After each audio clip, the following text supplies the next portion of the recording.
오늘 우리에게 주시는 하나님 말씀 앞에 가겠습니다. 시편 66편입니다. 시편 66편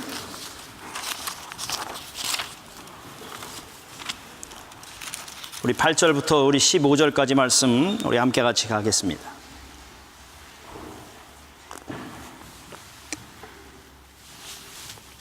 시편 66편 8절에서 15절까지의 말씀, 제 성경으로는 구약 848페이지에 있습니다. 요즘은 성경책이 넘어가는 소리가 별로 안 들려요. 이게 참 좋은 건지 이게 위험한 건지 참 모르겠습니다. 어쨌든 모두 찾으신 줄 알고 말씀 제가 봉독해 드리겠습니다. 시편 66편 8절에서 15절입니다. 만민들아, 우리 하나님을 송축하며 그의 찬송 소리를 들리게 할지어다.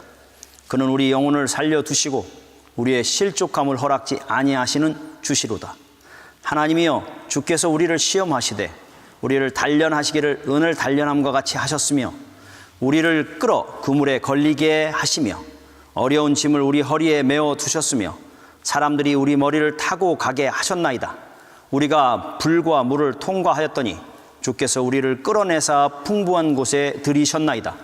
내가 번제물을 가지고 주의 집에 들어가서 나의 서원을 주께 갚으리니 이는 내 입술이 낸 것이요 내 환난 때에 내 입이 말한 것이니이다. 내가 순양의 향기와 함께 살찐 것으로 주께 번제를 드리며 수소와 염소를 드리나이다. 셀라. 아멘. 답을 가지고 계신 하나님이라는 제목을 가지고 함께 좀 생각해 보려고 합니다. 하나님께서 오늘 이 자리에 오신 여러분 한 분 한 분을 정말로 사랑하십니다. 아멘. 여러분 정말 믿으십니까? 하나님이 여러분 한 사람을 정말 사랑하신다는 거 여러분 믿느냐 믿지 않느냐, 또 그것을 인식하느냐 인식하지 못하느냐에 따라 우리의 삶의 태도가 전혀 달라질 수밖에 없다는 겁니다. 근데요, 여러분이 인정하든 인정하지 않든 다시 한번 고백하면 하나님이 여러분 한 분 한 분을 정말 사랑하십니다. 사랑하시기 때문에 오늘 이 자리에 불러주셨습니다. 근데 목사님, 어떻게 하나님이 나를 사랑하는지 내가 알 수 있습니까? 여러분, 이미 하나님께서 우리를 얼마나 사랑하시는지를 보여주셨고 확증해 주셨습니다. 무엇을 통해서요? 무엇을 통해서? 예수 그리스도의 십자가의 죽으심을 통해 하나님께서 우리를 얼마나 사랑하시는지, 우리가 죄인 되었을 때 하나님께서 그 독생자 아들을 우리를 위해서 화목제물로 주셔서 우리를 위해서 십자가에 달려 죽게 하심으로 우리에 대한 하나님의 사랑을 확증하셨다고 성경은 이야기하고 있더라는 거예요.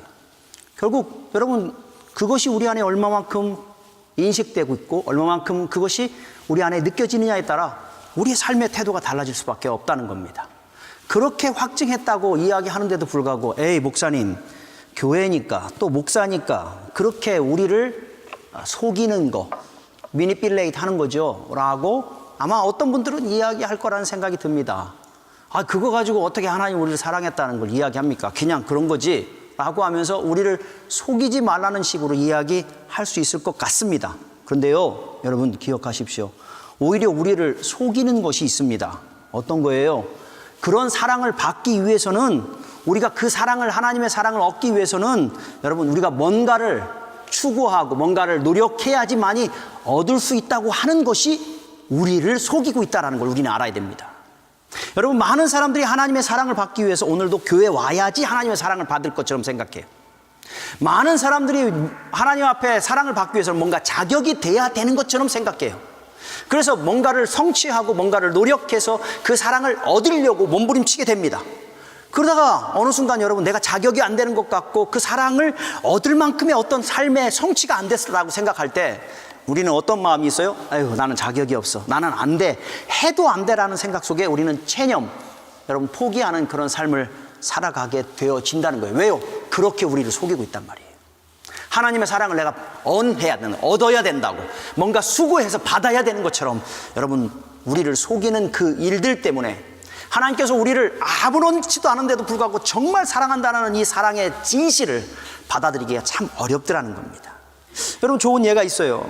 여러분, 여러분의 자녀들에 대한 여러분의 사랑은 어떻습니까?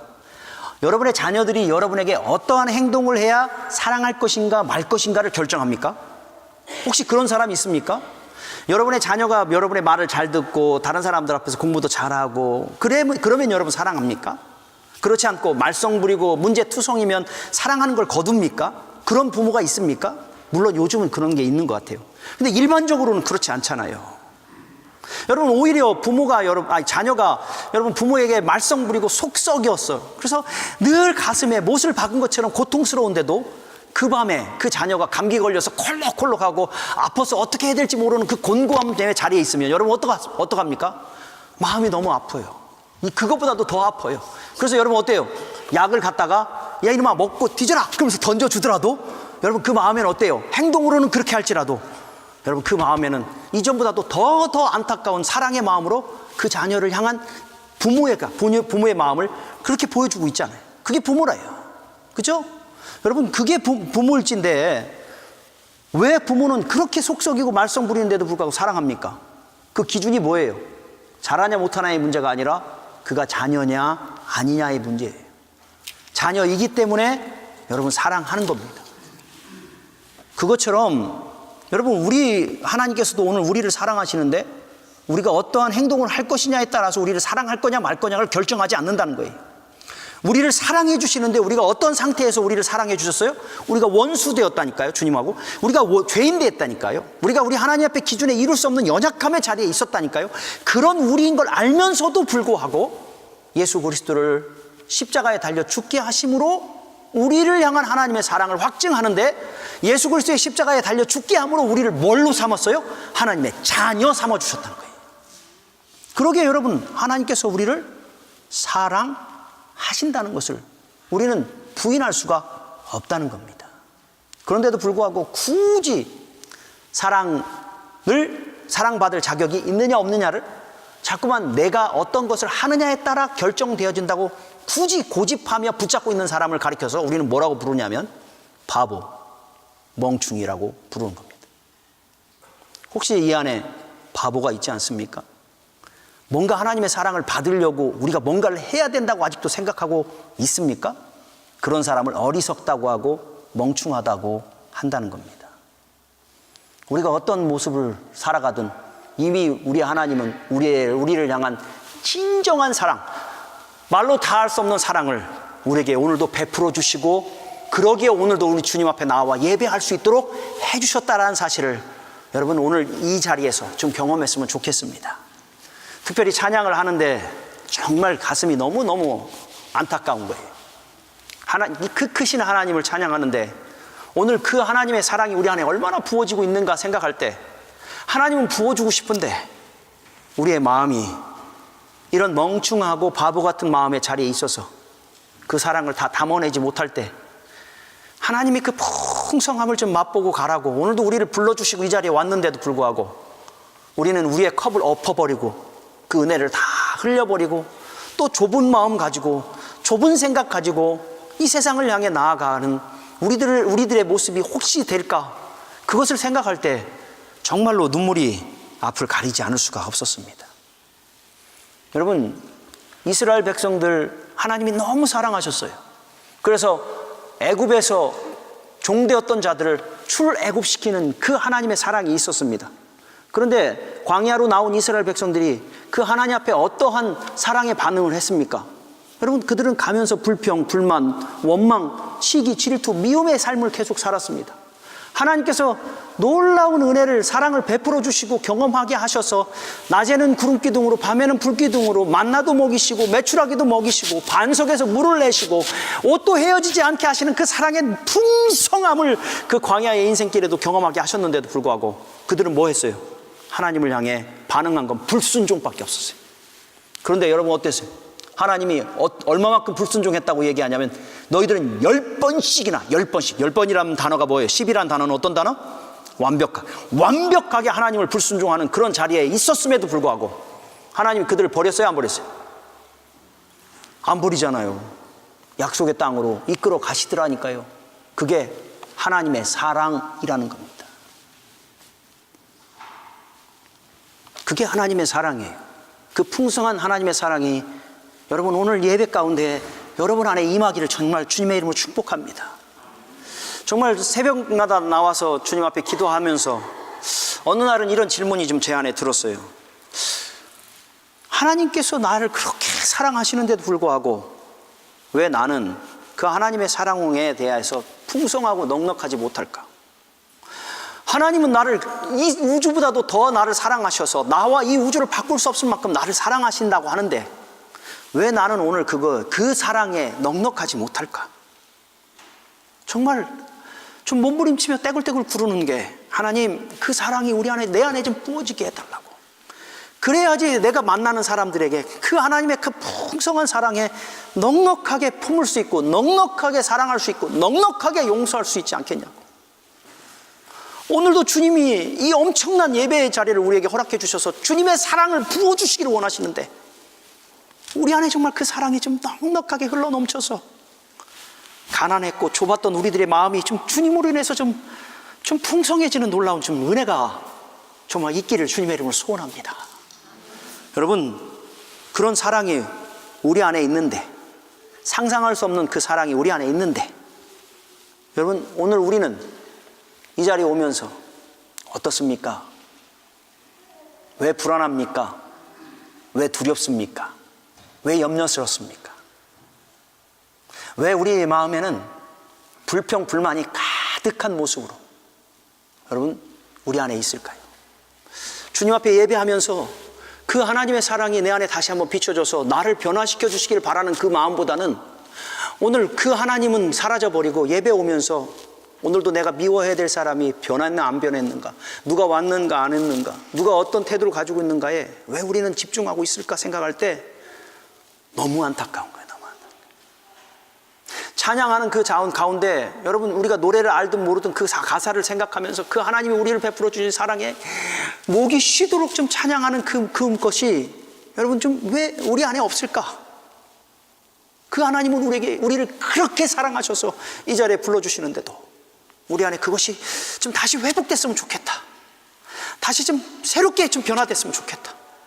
그래서 찬양하면서 여러분의 영혼이 고쳐지고 찬양하면서 여러분의 삶이 새롭게 변화되는, 생각이 변화되는 그 놀라운 사랑의, 그 하나님의 사랑의 풍성함이 여러분을 완전히 녹여버리는 놀라운 일들이 정말 예배 가운데 있었으면 좋겠어요. 찬양 인도자가 찬양을 하는데 찬양하니까 졸리시죠? 주무세요. 이런 고백이 아니라 저분이 뭘 안다고 저렇게 이 찬양, 새로운 찬양인데도 뭐 나이 드신 분이 저렇게 손으로 올리고 찬양할까라고 할 만큼 그 하나님의 사랑이 지금 우리 안에 부어지기를 소원합니다. 부어졌으면 좋겠어요.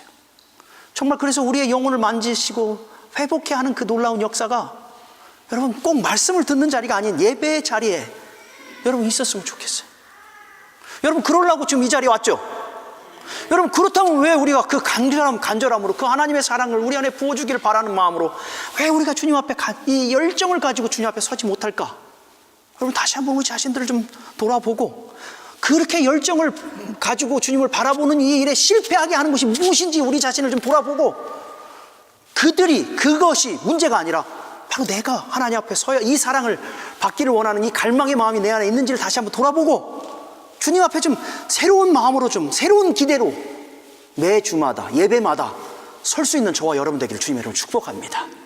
그래서 그 하나님의 사랑의 풍성함을 좀 경험하고 세상에 나아가서 그 사랑을 좀 이제는 나누고 전하고 그 사랑의 근거에서 좀 넉넉할 수 있는 정말 하나님을 아는 사람들의 삶으로 좀 변화되는 귀한 역사가 우리 사랑하는 새벽교회 성도들 또 이 예배 가운데 함께 참여한 여러분의 삶 속에 있기를 주님의 이름으로 축복합니다. 그런데요, 오늘 좀 질문하고 싶은 건 하나님이 우리를 그렇게 사랑하신다고 하는데도 불구하고 왜 우리의 삶에는 우리가 지금 당면하고 있는 여러 가지 어려움, 고통, 고난, 곤고함, 해결할 수 없는 그 많은 문제들이 산적해 있을까 하는 것입니다. 그렇지 않나요, 여러분? 하나님이 우리를 그렇게 사랑한다면서요. 근데 왜 우리의 삶에는 그런 어려움들이 계속되는 거예요? 내가 정말 잘못해서 만들어지는 잘못이라면 오케이. 근데 그렇지 않은데도 불구하고 왜 우리의 삶에는 그런 곤고함과 어려움과 해결하지 못할 많은 문제들로 인하여 왜 고통과 근심을 가지고 이 자리에 오게 되고 있냐는 거예요. 정말 하나님 사랑하는 거 맞습니까, 목사님? 이라고 질문할 수 있을 거라는 생각. 그런 동일한 질문을 하고 있는 사람이 오늘 우리가 읽었던 시편 저자입니다. 우리 11절 가보죠. 11절, 12절 제가 읽습니다. 우리를 끌어 그물에 걸리게 하시며 어려운 짐을 우리 허리에 메어 두셨으며 사람들이 우리 머리를 타고 가게 하셨나이다. 우리가 불과 물을 통과하였더니 거기까지만. 여러분, 이게 무슨 말이에요? 하나님이 우리를 사랑한다면서요. 그런데 이 두 절을 한 단어로 얘기하면 왜 우리의 삶에 해결할 수 없는 문제들을 주시냐는 거예요. 어떤 문제가 있어요? 여러분, 우리를 끌어 그물에 걸리게 하시더라는 거예요. 다른 사람들은 다 잘 통과해. 아무 문제 없어. 똑같은 서류를 냈는데도 다른 사람들은 다 통과야. 근데 왜 나는 문제가 없는데도 꼭 걸리게 하시냐는 거야, 그물에. 다른 사람들은 똑같은 여러분 트래픽 시그널을 지나가는데 다른 사람은 심지어는 빨간불에 지나가는데 나는 옐로우 진에 지나가는데 왜 걸리게 하냐는 거예요. 네, 그런 일들이 있잖아요. 여러분, 뭐 의도적으로 나쁜 짓도 한 것도 아니고 의도적으로 뭔가 한 거 아닌데 다른 사람들은 다 괜찮고 통과되는 그 일들이 왜 우리에게는 걸리게 하냐는 거예요. 하나님이 사랑한다면 그 사람들은 걸려도 난 안 걸리게 해줘야 될 거 아니냐는 거예요. 근데 왜 나의 삶 속에서는 그물에 걸리는 문제들이 있냐는 거예요. 그것이 여러분 우리의 삶 속에 문제가 되고 물음이 되어져서 이 시편 저자가 지금 묻고 있는 거예요. 그렇지 않나요? 여러분, 오늘 이 자리에 왔는데도 여러분 걸리는 거야. 어떤 저 뉴욕의 친구 목사님, 우리 선배 목사님이죠. 선배 목사님인데 이분은 서류만 집어넣었다 하면 문제가 생겨. 그래가지고 여러분 서류만 집어넣는데 다른 사람들은 다 자기보다 늦게 했는데도 불구하고 나오는데 나중에 가보면 서류를 잊어버렸대. 서류가 어디 없어졌대. 그리고 심지어는 이제 다른 선교를 가기 위해서 여권을 만들어야 되는데 여권을 만들면서 이거 혹시 안 나오는 거 아니야? 아니나 다를까 다른 사람들은 다 나왔는데 자기만 안 나온 거예요. 그것 때문에 그냥 여기저기 동분서주하며 뛰는 그 모습을 보면서 그 사람이 그런 거예요. 참 하나님이 희한하다는 거예요. 왜 자꾸만 이게 그물에 걸리게 하냐는 거예요. 자기는 뭐 아무 문제가 없고 아무렇지도 않은데도 불구하고 꼭 그런 그물에 걸려가지고 넘어지는 그런 일들이 자기의 삶 속에 있다고. 그러면서 우리가 한 2, 3년을 그분에 보면서 정말 그렇다, 참 신기하다, 어떻게 저렇게 기가 막히게 그물에 걸릴까라고 하는 그런 일들이 아마 여러분 삶 속에도 있을 거예요. 하나님 사랑한다며요. 그럼 그물을 걷어주는 게 마땅한데 왜 우리 오히려 그물에 걸리게 하냐는 거예요. 그 다음 보세요. 여러분, 어려운 짐을 어디에 메었어요? 우리 허리에 메었어요. 여러분, 어려운 짐, 무거운 짐은 어디다 메는 게 마땅해요? 등원에다 이렇게 매잖아요. 그런데 그것도 부족해서 어디다요? 우리 허리를 묶어서 끈을 끌고 다닐 만큼. 여러분 삶에서 무거운 짐 허리에다 묶고 한번 다녀보세요. 그게 얼마나 공고할지. 왜 우리의 삶 속에 그런 문제 주냐고요. 다른 사람들은 문제가 안 될 것들을 왜 우리에게 문제가 되게 하셔서 그것 때문에 그렇게 힘들게 하고 그것 때문에 그렇게 고통스럽게 인생을 살도록 하는 그 문제를 우리에게 허락하냐는 거예요. 심지어는 보세요. 우리가 하나님 누가 높아지겠대요? 누가 인정받겠대요? 그런데 가만히 있는데, 나는 가만히 있는데 사람들이 자꾸만 부추겨 세우고 막 해가지고 처음에는 막 좋다 뭐 하다가 나중에 가만히 보면 뭐예요? 모든 사람들의 공격이 대상이 되기도 하고, 여러분 이곳저곳에서 사정없이 공격을 당해서 결국은 왕따 되는 그 기가 막힌 일들이 우리 삶 속에 있지 않아요? 성경을 한번 보세요. 12절 보니까 사람들이 우리 머리를 타고 가게 하셨나이다. 우리가 조금 높아지는 것 같더니만 어느 순간 여러분 자기 머리를 타고 자기를 지근지근 밟는 그 기가 막힌 일들이 우리의 삶 속에 있다는 거예요. 하나님 뭡니까? 왜 이렇게 무시당하고 왜 이렇게 낮아지고 왜 이렇게 힘겹게 모함받는 이 기가 막힌 자리에 하나님 왜 세우십니까? 하나님 사랑한다면서 이런 일들이 있는 거예요. 더더군다나 더 무서운 게 뭐예요? 불과 물을 통과하게 하시는 불과 같은 그 일을, 물이 업무라는 것 같은 그 기가 막힌 일들이 우리의 삶을 여러분 가득 채우는 일들이 있을 수 있다는 거예요. 그럴 때 우리가 질문할 수밖에 없는 건 뭐예요? 하나님 정말 사랑하시느냐? 하나님이 그렇게 사랑하신다고, 그렇게 사랑하신다고 하는데도 불구하고 어떻게 이러한 일들이 마치 계획된 것처럼 나의 삶 속에 여러분 경험되어 줄 수 있느냐고 질문할 수밖에 없다는 거예요. 질문합니다. 정말 하나님이 사랑해도 이런 일이 일어나는 겁니까? 그런가? 그런 겁니까? 굉장히 믿음이 좋으시네. 예. 우리는 그렇게 의문할 수 있는데 시편 저자는 우리 10절 가보세요. 왜 그런 일이 우리에게 있는지. 하나님 사랑한대요. 그런데도 왜 우리에게 그런 일들이 허락되는지 10절 보니까 하나님이여 주께서 우리를 어떻게 해요? 시험하시되. 하나님이 우리를, 시험이란 단어는 조사한다, 검사한다라는 거예요. 하나님이 우리를 시험하신다는 거예요. 조사한다는 거예요. 검사한다는 거예요. 뭘 검사할까요? 뭘 확인하고 싶어서요? 예, 너가 진품이냐 아니냐 확인하고 싶은 거예요. 진품돼야 되는데 우리 안에 뭐가 있어요? 거짓 것들이 너무 많다는 거예요.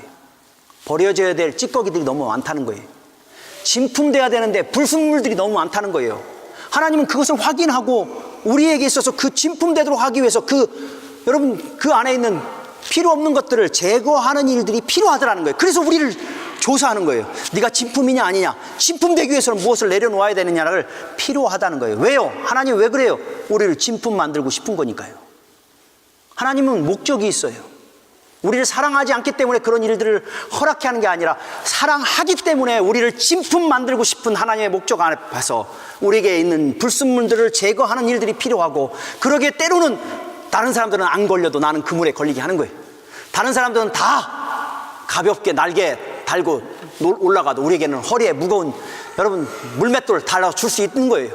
다른 사람들은 다른 사람들의 머리를 밟으며 걸어가도 우리로 하여금 머리를 밟히는 자리에 있을 수 있게 하더라는 거예요. 저는 이 본문을 읽으면서 가슴 뛰었던 것 중에 하나가, 그렇게 해서 우리를 뭘 만들고 싶어요? 한번 보세요. 12절 하반절 보세요. 물과 불을 통과하게 하시고 나서 어떻게 하신다고요? 주께서, 같이 읽을까요? 시작. 주께서 우리를 이끌어내사 풍부한 곳에 들이셨나이다. 하나님이 목적이 있더라고요. 그 불순물들을 다 없애고, 그래서 우리로 하여금 뭘 주고 싶어요? 풍성한 것을 맛보게 하시고 싶은 거예요. 사랑하시니까 우리에게 그 풍성한 것을 주기를 원하는 하나님의 과정이더라는 거예요. 그러기에 우리에게 때로는 우리가 해결할 수 없을 것 같은 그 문제들, 도저히 어떻게 풀어나갈 수 없는 이 기가 막힌 일들, 내가 당하지 말아야 될 것 같은 그 일들까지도 당하는 그 기가 막힌 일들이 우리에게 있더라는 거예요. 왜? 진품 만들어야 되니까. 하나님은 가짜 만들고 싶지 않다는 거예요. 여러분 한번 기억해 보세요. 이스라엘 백성들이 여러분 출애굽시켰잖아요. 한번 물어봅시다. 여러분이 믿음이 얼마나 좋은지 봅시다. 하나님께서 이스라엘 백성들을 출애굽시키는데 10가지 재앙을 할 만큼 전능하신 하나님이에요. 그렇다면 그 하나님께서 광야로 그 모든 백성들을 타임머신을 타고 한순간 탁 옮겨올 수 있어요, 없어요? 있어요. 그리고 하나님께서 그 가나안 땅에 있는 모든 칠족속 한순간에 싹 죽일 수 있어요, 없어요? 근데 왜 하나님은 그렇게 하실 수 있는데도 불구하고 왜 광야의 길을 걷게 하십니까? 왜 때로는 목마름을 경험하게 하십니까? 왜 목숨을 걸고 싸워야 되는 일들을 허락하십니까? 왜 그래요? 여러분, 얼마든지 옮길 수 있지만 하나님은 가짜들이 가서 가짜인 것, 진짜인 것처럼 가짜 행세의 삶을 살아가게 하기를 원하지 않아요. 하나님은 그 사랑하는 자녀들을 진품 만들어서 진품으로 하나님께서 주시는 선물을 경험하게 하시기를 원하시기에 광야의 그 길을 그물에 걸리게 하고 그 곤고한 그 시간들을 경험하게 하시더라는 거예요. 사랑하니까 우리를 풍성한 것을 맛보도록 하시기 위해서 그 일들을 하나님은 허락하신다는 것을 지금 말씀하고 있더라는 거예요. 그래서 여러분 그걸 알면 우리는 뭘 할 수밖에 없어요? 8절 가보세요. 8절. 그것을 알면 이 저자는 11절 12절의 그 곤고함과 고통을 가지고 있음에도 불구하고 이렇게 외칩니다. 만민들아 우리 하나님을 송축하며 그의 찬송 소리를 들리게 할지어다. 그 하나님을 노래하래요. 그 하나님을 찬송하래요. 왜요? 그 하나님께서 우리에게 풍성한 것을 주시기 때문에 그렇대요. 9절 보세요. 그는 우리 영혼을 살려두시고 우리의 실족함을 허락지 아니하시는 주시로다. 그물에 걸리게 하시고 물과 불을 지나가게 하는 그 일들이 있지만 결코 그 하나님은 우리로 하여금 실족해서 넘어져 죽음의 자리에, 실패의 자리에 있도록 허락하시지 않으시는 분이라는 거예요. 우리의 생명을 살려서 두신다는 거예요. 하나님이 원하시는 곳에 두시는 그 놀라우신 역사를 있을 것이기에 우리는 뭐예요? 그 하나님을 그 곤고한 상황 속에서도 찬양하고 노래할 수밖에 없다는 것입니다. 여러분, 그러기에 여러분의 삶 속에 곤고함이 있습니까? 하나님이 우리를 사랑한다고 그러는데도 불구하고, 목사가 하나님이 정말 사랑해요 그런데도 아멘이라고 크게 고백할 수 없을 만큼 우리의 삶 속에 여러분 그물이 걸려있고 많은 곤고함과 어려움이 있습니까? 기억하십시오. 하나님이 우리에게 풍성한 것을 주시기 위한 과정입니다. 하나님이 그것을 지나면 오히려 우리를 구원해서 풍성한 것을 채우시기를 원하시기에 하나님 우리에게 허락하셨다는 사실을 안다면, 여러분, 오늘 우리가 하나님이 나를 정말 사랑해요라고 하는 이 말에 정말 목을 놓아서라도 아멘이라고 우리가 외칠 수 있어야 되지 않을까 하는 생각이 듭니다. 여러분, 정말 그런 하나님을 믿고 있다면, 정말 그런 하나님의 약속하심과 계획하심을 인정하고 있다면, 우리는 11절과 12절의 그 곤고함 속에서도 우리가 그 문제들, 도저히 해결할 수 없는 문제들 앞에서 어떠한 태도를 가져야 될지를 한번 생각해 볼 필요가 있습니다.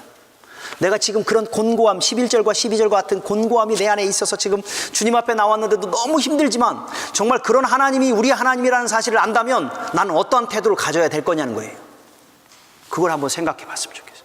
똑같이 침울하고 좌절되고 절망의 모습으로 우리의 삶을 살아가야 될 것인가, 아니면 어떠한 모습으로 문제 앞에 서야 될 것인지를 우리 한번 생각해 볼 필요가 있더라는 거예요.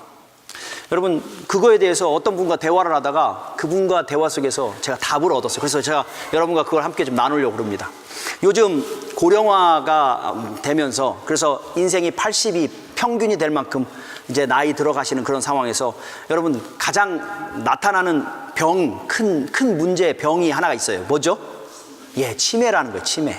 고령화되면서 치매라는 것이 가장 두려워요. 그래서 여러분, 젊은 사람들도 뭘 깜빡깜빡 건망증이 생기면 이거 혹시 내가 치매 걸리는 거 아니야? 이런 두려움들이 있을 만큼 여러분 치매가 참 어렵습니다. 그러다 보니까 치매를 치료하는 것, 치매를 예방하는 그런 프로그램들이 많이 있는데, 그 중에 하나가 뭐예요? 게임하는 거예요. 게임. 그래서 폰을 가진 사람들은 폰에 게임을 놓고선 게임을 하면서 치매를 예방하는 그런 것들이 있어요. 제가 아는 분도 나이가 이제 지그시 한 70 정도가 넘어서 자기도 치매를 예방하겠다고, 옛날에는 폰을 쓰는 것조차도 두려웠는데 이제는 폰을 켜고선 게임을 해요. 근데 그 게임이 뭐냐면 블락이라고 하는, 블락 해가지고요, 이렇게 네모난 블락에 여러 가지 피스들을 종합해가지고 그 블락을 맞추는 거예요. 물론 그분이 그 게임을 하고 싶어서 사실은 치매 예방이라고 합리가 있는지 모르겠지만 자기가 그 게임을 한다고 그러는 거예요. 그러면서 어느 날 그 게임을 하면서 자기가 깨달은 게 있다고 그러면서 저한테 나눠주는데, 제가 그걸 들으면서 굉장히 많이 도전이 됐어요. 그래서 여러분과 함께 같이 나누려고 합니다. 자기가 처음에 게임을 하는데 문제를 해결하는데 이 퍼즐을 푸는 데 있어서 많은 시간이 걸렸다는 거예요. 처음에 너무 많은 시간이 걸렸다는 거예요. 물론 처음에 어떻게 이걸 갖다 놓는지 어떤 모양인지도 몰랐기 때문에 많은 시간이 걸렸을 수도 있습니다. 그런데 그분 얘기는 어느 순간 그 문제를 풀다 보니까 자기가 생각지도 않게 쉽게 푸는 문제들도 있더라는 거예요. 그런데 또 어떤 문제는 자기가 생각한 대로 하니까 제대로 되더라는 거예요. 그런데 거기까지는 괜찮은데 어느 순간 자기가 한 문제에 딱 걸렸는데 그 문제는 아무리 풀어봐도 해결이 안 되더라는 거예요. 그래서 그분 얘기로 며칠을 낑낑댔대요. 며칠을. 여러분 한번 생각해 보세요. 그 퍼즐 하나 풀기 위해서 여러분 며칠 동안 그 사람이 시간 날 때마다 이걸 한번 풀어보고 한다면 얼마나 많은 에너지를 투자했겠어요. 그런데도 불구하고 문제가 해결이 안 되더라는 거예요. 그러다가 우연히 저 같은 사람을 만나면, 아니면 다른 사람을 만나면 어린 아이들에게나 내가 5불 줄 테니까 10불 줄 테니까 이 문제 좀 풀어달라고 그래요. 그러면 그분한테 그 아이나 이렇게 주면 이게 쉽게 풀어서 딱 주니까 이게 이렇게 쉽게 풀리냐고 이러면서 놀라는 그런 경우들이 있습니다. 그런데 그분이 그 문제들을 풀어가면서 자기가 그 문제에 대한 태도가 바뀌는 걸 경험하게 되더라는 거예요. 처음에는 그 문제들을 직면할 때 어떤 문제가 있냐면 부담이 있고 불편함이 있는 거예요. 그래서 이거 정말 해결할 수 있을까? 라고 하는 두려움들이 그 마음에 가득 찼다는 거예요. 그런데 문제를 하나 둘 풀고 나다 보니까 이 문제에 대해서 자신감이 생기더라는 거예요. 그래서 이제는 두려움이 아니라 어떤 문제가 나올까? 어떻게 한번 풀어볼까? 라고 하는 기대감이 생기더라는 거예요. 그러면서 자기가 그 문제에 대해서 옛날에는 막 어쩔 수 없이 치매 안 걸리려고 막 하는 그거였는데 이 문제를 풀고 나면 그 다음 문제가 어떻게 될까에 대한 기대감이 되어지는 자기의 모습이 있더라는 거예요. 두 번째, 그 사람이 처음에 그 문제를 했을 때 문제가 안 풀리면, 문제를 풀다 며칠 동안 풀다 안 풀리면 자기가 뭐라고 했냐면 문제가 잘못됐어, 이건 답이 없는 거야, 이러면서 문제를 탓하는 자기의 모습이 있었다는 거예요. 근데 문제가 뭐예요? 그 도저히 해결할 수 없고 답이 없다고 생각했던 그 문제를 다른 사람이 갖다 놓으니까 툭툭툭 풀어줄 때, 이게 이 사람이 깨달아지는 게, 문제에 답이 없는 게 아니라 내가 답을 못 푸는 것 뿐이지 문제에는 답이 있구나, 정답이 있구나 라는 사실을 인식하게 되더라는 거예요. 그러다 보니까 내가 아직 문제에 대한 답을 찾지 못할 뿐이지 문제에 대한 분명한 답이 있구나. 그러면 이전에는 문제에 답이 없어, 그래서 불평하고 안 하고 짜증내고 그랬겠는데, 오히려 요즘은요 도전이 된다는 거예요. 그래서 그래, 이거 분명히 답이 있다. 그러면 이 문제를 어떻게 하면 풀 수 있을까? 3일이든 4일이든 답이 있다라는 거에 대한 전제를 가지고 나아가니까 그게 짜증이 아니라 오히려 도전이 되는 그런 상황이 되어지더라는 거예요. 그래서 그러다 보니까, 그런 태도를 가지다 보니까 어느 순간 놀라운 일이요, 자기가 풀 수 없을 것 같은 더 어려운 문제들, 난이도가 더 많은 문제들을 자기가 어느 순간 쑥쑥 풀어버리는 상황이 되어졌고, 문제를 대하는 자기의 태도가 옛날에는 스트레스로 다가왔었는데 이제는 어떻게 하면 더 잘 많이 풀어볼까라고 하는 성취의 기쁨의 자리에 있게 되더라는 거예요. 자기의 삶이 그렇게 바뀌고 자기의 시각이 그렇게 바뀌었다고 이야기하는 것을 제가 가만히 들으면서 이게 우리의 신앙과도 똑같구나라는 생각이 들었어요. 여러분, 그렇지 않나요? 여러분, 우리의 삶 속에 다가오는 문제는 아까 우리 이성훈 집사님 얘기처럼 답이 없는 것 같아요. 도저히 어떻게 해결할 수 없을 것 같은 문제들이 다가옵니다. 근데 사실 여러분 가만히 보세요. 여러분의 삶은 날마다 문제만 푸는 삶이에요. 오늘도 아침에 일어나서 여러분 문제가 더 뭐예요? 옷을 어떤 걸 입을 것인가에 대한 문제가 있어요. 이걸 입을까 저걸 입을까. 근데 여러분, 문제로 느껴지지 않는 일이 뭐예요? 왜냐하면 그 문제는 쉽게 풀 수 있으니까. 어디에 앉을까? 오늘 뭐를 먹을까? 누구를 만날까? 어떤 대화를 할까? 모든 게 문제예요, 사실.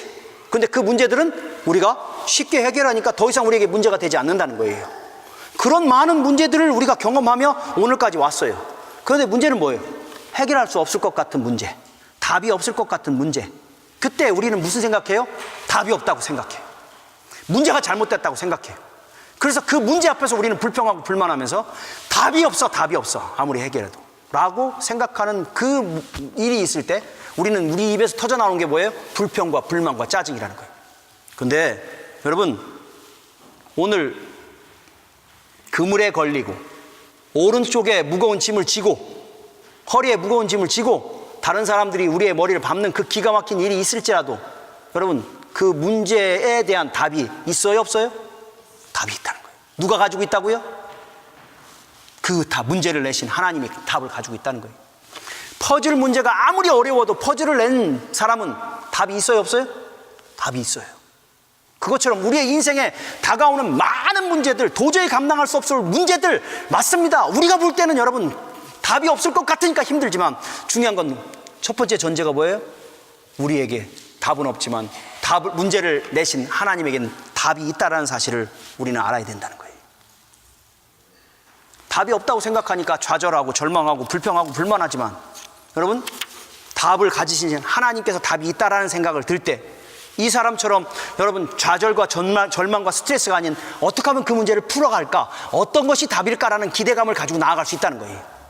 여러분, 출애굽을 했던 이스라엘 백성들이 왜 그렇게 불평과 불만을 했어요? 한번 생각해 보세요. 왜 그랬을까요? 자기들에게 직면한 문제가 답이 없다고 생각하니까 불평 불만하는 거예요. 하나님, 목말라 죽겠어요, 이 광야에서. 어떻게 물을 내실래요? 답이 없는 거예요, 답이. 문제는 있는데. 그러니까 어떻게 해요? 우리를 여기서 죽이려고 왔냐고 난리 칠 수밖에 없는 거예요. 가나안 땅의 사람들이 네피림이라서 엄청나게 힘세대요. 그런데 우리를 보니까 그들에게 보면 메뚜기야. 그러니까 어떻게 해요? 하나님, 뭐 하려고 여기까지 왔습니까? 하면서 답이 없는 그 문제를 가지고 우리는 불평할 수밖에 없는 거라는 거예요. 근데 여러분, 답이 있어요, 없어요? 어떤 답이 있어요? 하나님이 그들을 풍성한 곳에 이르게 하실 하나님의 답이 있다는 거예요. 하나님은 답을 가지고 계시기에 그 불평과 불만 속에 있는 자들을 이끄시고 인도하셔서 그 풍성함에 이끌어주시는 그 하나님의 놀라운 역사가 이스라엘 백성들의 삶 속에 분명히 있던 것처럼, 여러분 오늘 여러분이 이 자리에 오면서 도저히 해결할 수 없을 것 같은 그 문제들로 인해서 우리가 감사가 나오지 않고 우리 안에 찬양이 나오지 못할 만큼 힘겨운 삶이 있을 수 있습니다. 그러나 우리가 볼 때는 그것이 답이 없는 것 같지만 누구에게 답이 있어요? 하나님에게 답이 있어요. 하나님 여러분 사랑하시기에 여러분의 인생에 답을 주시고 그 답을 주시는 하나님이 누구인지를 우리의 인생 속에 보게 하시기 위해서 때로는 그물에 걸리기도 하고, 때로는 여러분 다른 사람들의 머리, 다른 사람들이 내 머리를 짓밟는 그 기가 막힌 삶의 문제들도 우리에게 허락하신다는 거예요. 왜요?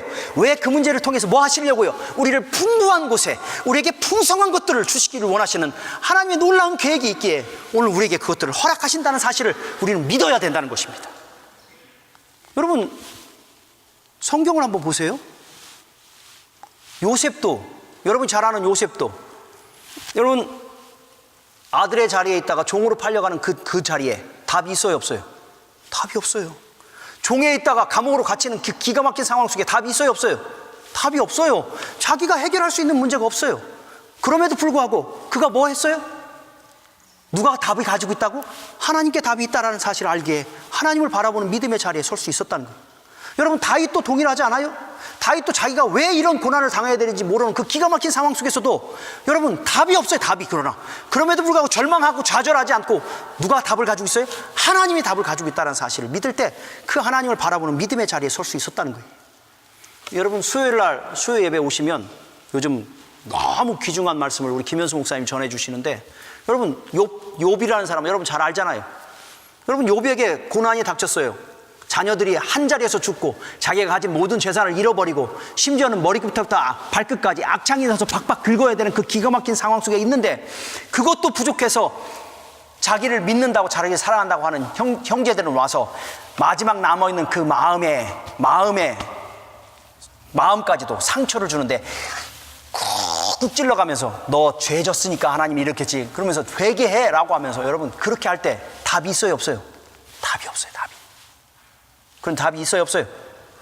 마지막 장 가니까 답이 있어요. 그게 여러분 우리들의 인생이더라는 겁니다. 여러분 아무리 여러분 답이 없는 것 같을지라도 하나님은 답을 가지고 계시기에 그 문제를 우리에게 허락하셨다면 우리는 여러분 어떠한 태도를 가질까요? 왜 내게 이런 문제가 있어라는 그 절망의 자리가 아닌, 그래 하나님이 답이 있다니까, 하나님께서 내게 가장 풍성한 것을 주시기를 원하시기에 이것을 허락하셨다면 대처간 이 문제의 답이 무엇일까를 찾아나가는 태도가 우리의 삶 속에 있어야 된다는 거예요. 여러분 때로는 내가 해결할 수 없는 문제, 우리 어린아이가 와서 이거 이렇게 해야 돼요 할머니 그러면서 문제 딱 풀어주면 뭐예요? 아이고 이렇게 쉬운 걸 내가 이렇게 몰랐어? 여러분 그거 얼마나 있는지 몰라요. 지금은 여러분 지금 문제가 도저히 해결할 수 없을 만큼의 그 기가 막힌 문제인 것 같지만 시간을 지나보십시오. 조금만 지나보십시오. 아이고 내가 그것 때문에 그때 그렇게 힘들었어 고백하게 되어질 것입니다. 제가 어떻게 확신할 수 있냐고요? 여러분 오늘 여러분 연세가 어떻게 됩니까? 70이고 80일 수 있습니다. 그 70과 80의 인생을 여러분 문제없이 살아보셨어요? 때로는 기가 막힌 문제 앞에서 어떻게 해야 될지 모르는 그 문제들이 여러분의 삶을 뒤덮었는데 오늘 다 해결하고 여기까지 왔어요. 아멘? 그렇다면 내일 오늘 정 직면한 이 문제도 하나님이 우리에게 허락하셨다면 하나님에게 답이 있고 그 문제를 통해 우리에게 주시기를 원하는 건 실족함이 아니라 풍성함을 주시기를 원하신다는 사실을 안다면 이제 문제를 가지고 좌절하고 절망한 불평불만이 아니라 오히려 하나님 어떻게 이 일을 해결하기를 원하실까, 하나님을 바라보는 믿음의 자리에 서는 것이 여러분 바로 우리가 우리 하나님 앞에 그 답을 가진 하나님, 우리를 사랑하시는 하나님을 신뢰하는 사람들이 가져야 될 삶의 태도라는 것을 여러분 다시 한번 확인했으면 좋겠어요. 믿음의 사람들이든 이 믿음의 많은 선조들을 가만히 보면 그 기가 막힌 답이 없는 문제 앞에서도 꼭 하나님은 답이 있다는 사실을 알기에 그 하나님께 엎드립니다. 요셉도 감옥에서도, 요셉도 종되었을 때도 그 하나님을 바라보고 하나님에게 답이 있다는 거 엎드리며 기도할 때 아하, 하나님이 이것 때문에 우리 나를 이렇게 풍성한 자리에 세우시기 위해서 하셨다라는 걸 고백하게 하시더라고요. 모세도 광야의 인생길을 답이 없는 것 같은 그 기가 막힌 길을 갔을 때, 아하, 하나님이 이러려고 이렇게 우리에게 주셨다라는 답을 나중에 주시더라고요. 풍성함을 주시더라고요. 다윗도 왜 내게 이 젊은 날, 이 어린 날 이런 곤고함을 주셨을까라고 답이 없었는데 그 하나님을 바라보고 가니까 뭐예요? 아하, 하나님이 이렇게 하셨구나라는 것들을 고백하게 하시더라는 거예요. 여러분의 인생에도 오늘 그 하나님은 여러분을 사랑하시기에 오늘 이 자리에 불러주셨고, 그 아들을 죽이시면서까지도 여러분을 불러주셨다면 그 문제에 답을 주시고 풍성함을 우리에게 주시기 위해서 그 일을 허락하셨다는 사실을 믿기를 바라고, 또 믿으며 나아갈 때 어느 날, 내일, 조금 후에 아하, 하나님이 이렇게 하시려고 내게 이 은혜를, 이 고난을 허락하셨구나라고 고백하는 그 복된 일들이 우리 안에 있게 되어질 것이라 믿습니다. 그러기에 여러분 13절부터가 왜 그렇게 나오는지 한번 보세요. 66편 13절 보세요. 내가 번제물을 가지고 주의 집에 들어가서 나의 소원을 주께 갚으리니 이는 내 입술이 낸 것이요 내 환난 때에 내 입이 말한 것이니이다. 그가 그 공고함 속에서 뭐 했다고요? 그 그물에 발이 깨었고 그 인생에 있어서 다른 사람들이 짓누르는 그 기가 막힌 상황 속에서 뭐 했다고요? 우리의 입술을 열어서 하나님을 바라봤다는 거예요. 하나님 도와주세요. 하나님 함께 해주세요. 하나님이 역사하실 겁니다. 그래서 내가 그 하나님을 간증하고 그 하나님께 감사하겠습니다. 그걸 그 환난 날 주를 바라봤다고 이 시편 저자도 이렇게 얘기하고 있다는 거예요.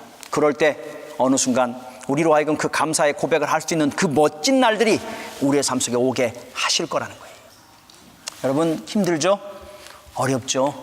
점점점 경기도 힘들어지고 다른 사람들은 다 괜찮다고 그러는데 나는 안 되는 것 같고, 다른 사람들은 다 건강한 것 같은데 나는 건강이 점점점 이루어지는 것 같고, 다른 사람들은 자녀들도 잘 되는 것 같은데 내 자녀는 안 되는 것 같고, 모든 것들이 여러분의 인생 속에 문제처럼 다가오지만 하나님 여러분 사랑하십니다. 하나님 여러분에게 답을 가지고 계십니다. 하나님 여러분에게 풍성한 것을 주시기 위해서 주시는 과정입니다. 이제 우리의 삶의 태도를 좀 바꾸고 이 믿음의 사람들처럼 하나님을 바라보고, 하나님 나도 그 하나님을 노래하게 하옵소서, 그 하나님을 찬양하고 그 하나님을 간증하는 그 믿음의 삶 좀 살아갈 수 있도록 하나님 은혜 베풀어 달라고 우리가 해야 될 것이 있다면 주 앞에 엎드리는 겁니다. 이 문제 앞에, 도저히 해결할 수 없는 문제 앞에서 우리가 할 수 있는 유일한 것은 주를 바라보고 주님을 신뢰하고 주 앞에 엎드리는 것이 우리가 해야 될 일일진데, 사랑하는 우리 성도님들의 삶 속에 무릎 꿇음이 더 많아졌으면 좋겠고, 사랑하는 성도님들의 삶 속에 함께 같이 모여서 주를 찬양하고 기도하는 그 일들이 더 많아지는 그런 여러분 아름다운 교회, 아름다운 성도들로 설 수 있기를 주님의 이름으로 축복합니다. 예, 우리 모두 일어나십니다. 우리 이 말씀 붙잡고 우리 함께 같이 좀 찬양했으면 좋겠습니다.